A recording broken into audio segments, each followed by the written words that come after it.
मैंने जिंदगी में बहुत सारे दोस्त इकट्ठे किए। मुझे लगता था कि दोस्त ही सब होते हैं यार, लेकिन नहीं।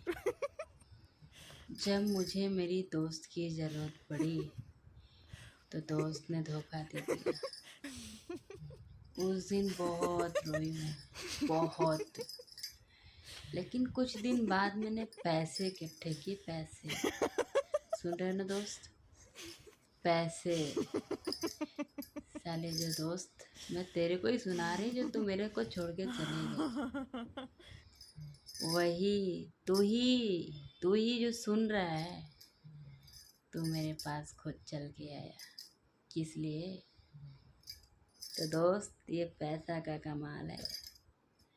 आप भी ट्राई करके देख लो।